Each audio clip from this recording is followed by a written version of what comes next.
Welcome to the Fear and Greed Business News Afternoon Report for Tuesday, the 12th of December, 2023. I'm Sean Aylmer. Every afternoon, we've got the 5 stories that happened today that you need to know about. Story number 1, the S&P ASX 200 closed up 0.5% today to 7,235 points, with the market at close to a 3-month high. It was all about the tech stocks, with the sub-index up more than 2%. Xero jumped more than 4%, while REA and WiseTech Global were both up more than 2.5%.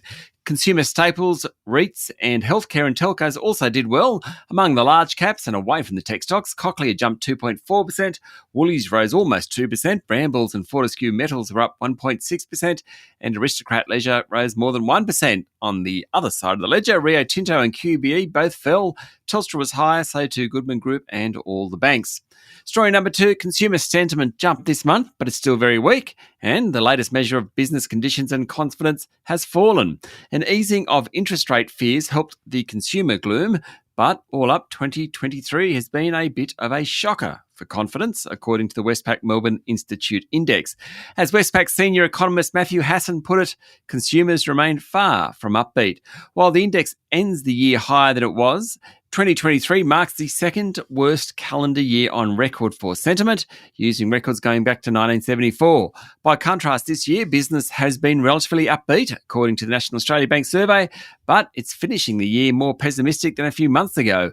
Business conditions, including trading, profitability and employment, fell during November. Confidence also dropped, with the biggest falls in retail.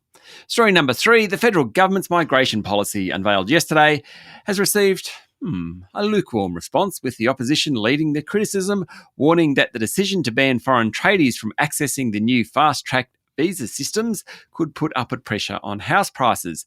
Opposition leader Peter Dutton today called it the completely wrong decision. As part of the new migration strategy, Labor will create a priority visa pathway for employers to bring in migrants who earn more than $135,000 in an application process that will take just 7 days. But highly paid tradies, machinery operators, drivers and labourers have been excluded.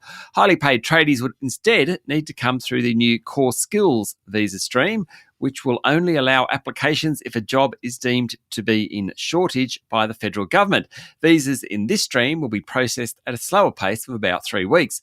Bricklayers, carpenters, electricians, joiners, painters, plasterers and plumbers are all on the Department of Home Affairs' current skilled occupation list, the equivalent of that one. That's due to persistent workforce shortages. We'll see if they shift across to this new core skills list.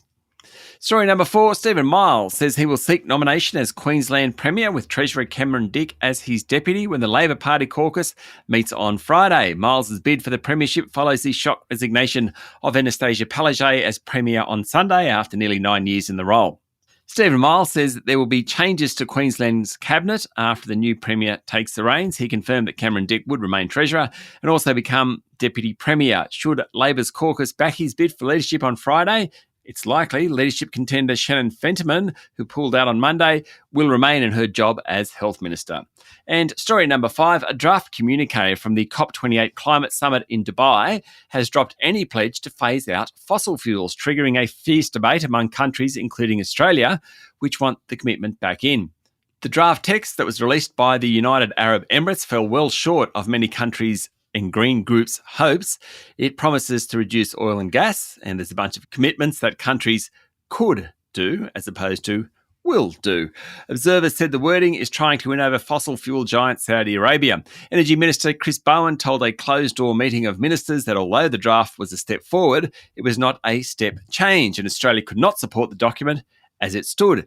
Bowen was speaking in his role as chairman of the so-called umbrella group of countries at the COP negotiations, which includes among its 11 members the US, Britain, Norway, Canada, New Zealand and Japan. The EU also hit back at the draft text. That's it for the afternoon report for Tuesday, the 12th of December 2023. Michael Thompson and I will be back tomorrow morning with the Wednesday edition of Fear and Greed Business News. I'm Sean Aylmer. Enjoy your evening.